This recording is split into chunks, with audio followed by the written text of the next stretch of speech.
right, good morning guys. How are we today? Good. Doing good? All right, so this morning for math, we're gonna do a little Skittles math activity. This is our first section of our new math unit. So I already handed out 2 packets for you guys. The first one is a Skittles coloring sorting sheet. So you see it has each color of the Skittles in a circle: yellow, orange, purple, green, and red. We're gonna also each get a package of Skittles. So in a few minutes after we watch our videos and talk about vocab, we will be sorting through our Skittles, and then later on you guys will be able to eat them, which I know we're all very excited about that. In these little boxes in the corners, I think you guys can see them on your papers, there's a little box. Once we start sorting out our Skittles and seeing how many of each color are in our bag, we're gonna write those numbers in the boxes. So let's say you open up your bag of Skittles and there's 5 yellow, you're gonna write 5 yellow in the yellow box. Does that make sense, friends? Mm-hmm. All right. So once we do that paper, we're then gonna kind of head into a graphing sheet. It's gonna have us doing some tallying. It's gonna have us answering some questions like, I had the most of what color, I had the least of what color, and then we're also gonna graph our Skittles based on color off to this side. All right, but we're gonna get into that in a little bit. We're gonna do some vocab first, okay, friends? Cool. Why are you laughing? I don't know. All right, so for our first page, Skittles graphic, huh? So today we will be practicing being able to graph points on a coordinate plane in the first quadrant to be able to solve real world and mathematical problems. So we're using Skittles to have fun, because who doesn't love Skittles first thing in the morning? I know I love candy first thing in the morning. I know it's bad for you, but it is what it is. It's worth it. So using Skittles gives us that real world example, right? Because real world problems. We can do Skittles, we can do M&M's, Sour Patch Kids, I don't even know, anything really. Our jelly beans, right, from our Harry Potter sorting kit. So that's why I just figured we would do this. So let's do some vocabulary. It's kind of a lot. Don't get worried. We're going to break it down word by word. So our first one, coordinate plane. Our coordinate plane is a 2-dimensional surface forming 2 lines. It's formed when a horizontal, so this way, and a vertical, this way. So the horizontal line is your x-axis, and your vertical line is your y-axis. So I'm going to draw this real fast so we have another little quick visual. So horizontal is that x-axis, right? So I like to think of it like the horizon, right? Like the sky, the horizon. Same idea. And then the y-axis is that vertical line going up and down. I kind of remember that because the y is pointing up usually, right? Like when you write a y, it has that line. So I think of it as the y-axis is going up. That's just how it works in my brain. Everyone's brain's a little different, right? So the number on the coordinate plane is used to help locate points. The coordinate plane can be used to graph those points, lines, and much more. It helps us accurately use it as a map. The next vocab term is coordinates. Coordinates are 2 values that are located, that locate a very specific point. So the coordinate might be 0, 0, right? So that would be in the very center of the coordinate plane. So it helps you locate the exact precise location of that item. And then I kind of also broke down what the different coordinates are. So this is what a coordinate plane looks like. We've probably seen this in the past, right? In some math. So in the center always is 0, 0. We have that x-axis on the horizon, and we have the y-axis on the vertical. Oh my god, brain fart. so we have our first axis, our first quadrant, second quadrant, third quadrant, and fourth quadrant. They're very particular. So, and then I already talked about our x and y axis. Any questions on our little intro vocab so far? No,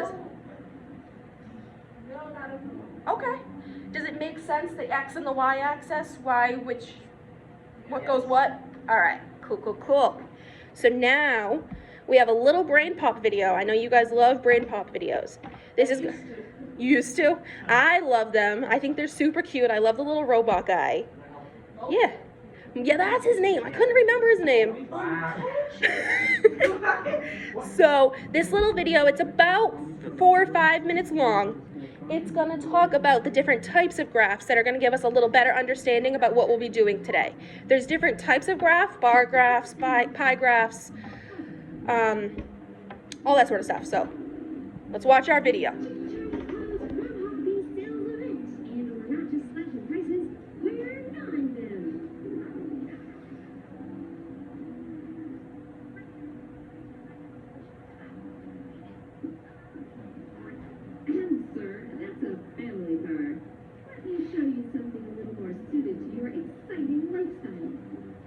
It's got a 6-liter turbocharged engine that produces over 400 horsepower.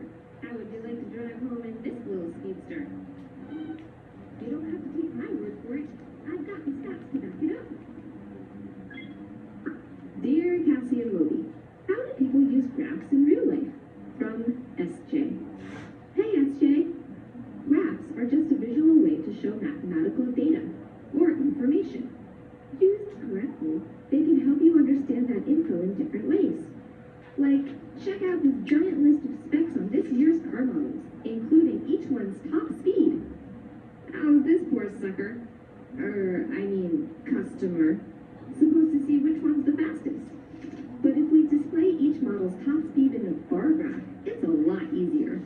It uses bars of different heights to compare amounts. Bar graphs are useful when you're looking for the most or least of something.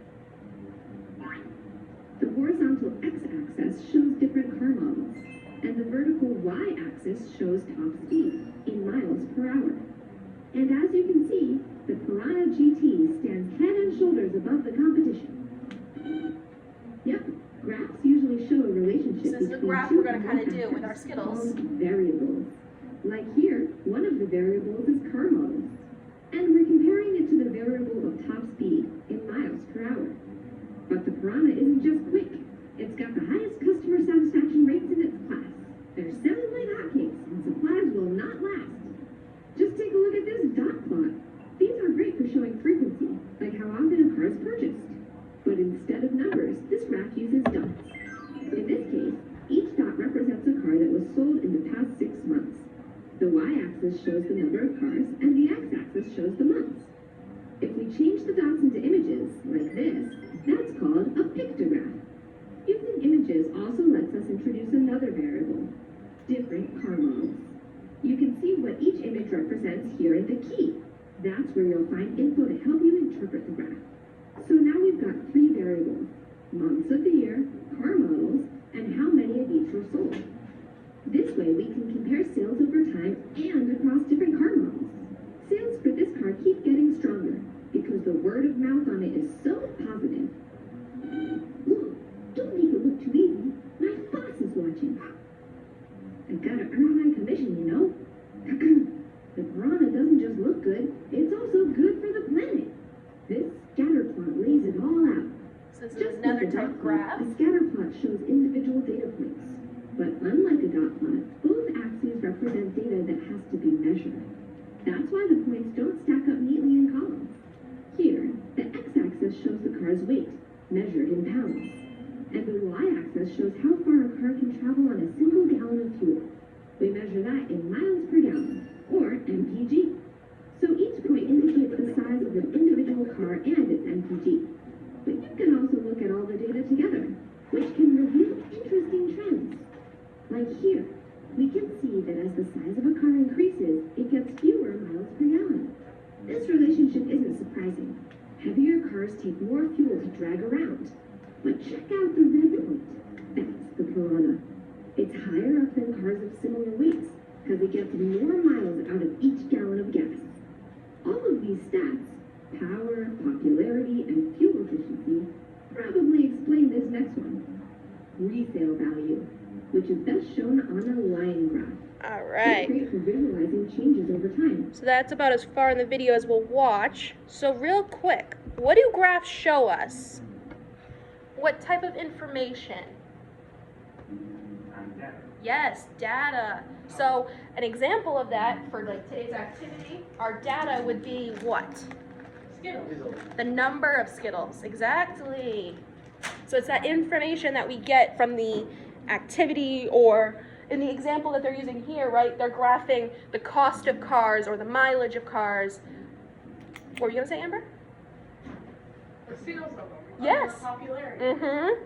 So, and then they're able to use these graphs as a way to kind of visualize what's working, what's not working, and go from there. We can use this with a lot of our everyday activities. Oh, I just dropped my phone. All right, so next up, we're just going to talk about today's activity and the expectations. Naturally, I had to include SpongeBob with the rainbow because we're doing a rainbow activity. So I thought that'd be so funny. I know you guys like my pictures. Yeah, they're very. Means picture, right? No, he's right here. What does he say? OMG! Yeah, so he's excited, so we need to be excited, all right? That makes me funny. That is funny, right?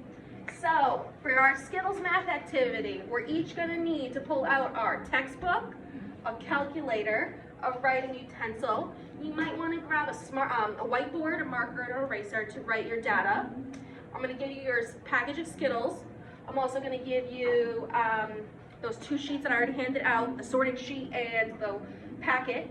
And then I do want maybe at the end of the period, maybe pull out your Chromebooks. I have this website that has an interactive graphing activity that we could maybe try. Something I wanted to mention, I know some of you guys like to work independently, and I know some of you guys like to work in groups. For today's assignment, you're more than welcome to do either, okay? I know some of you like to listen to your music when you work independently, so you're more than welcome to do that during that time as well. All right, now here's the best part for you guys. I'm gonna hand out the Skittles to each of you. You're welcome. You can open them up and start sorting them on your sorting sheet. Here you go, sir. Mr. Alton. And Mr. Pease. All right, so for this activity, like I said, you're going to take your mat, excuse me, and you're gonna open up your Skittle package, and you're gonna put them where they belong. I'm gonna walk around and see how everyone's doing. No stress. Your desk's on hill. You might go off. So following one, if you have to sort them to count them. Good job. You're sorting them up nicely. You got a flat desk. We're doing great. Good. We're in good shape. You all set for that, Amber? Good job, guys. Open that. You do it. You're good. Sorting them nicely. Take your time. There's no reason to rush. I like how people are taking them slow. All right, we have cups. Yeah, sure desk on a hill. Mhm. Get you some cups you can That's sort. awesome. Make it easy for her. Absolutely. All right. Do you? I feel that's usually the way. You either have a lot of greens or not too many greens. Come on, Amber. I think I want the food laundry. Do you? All right.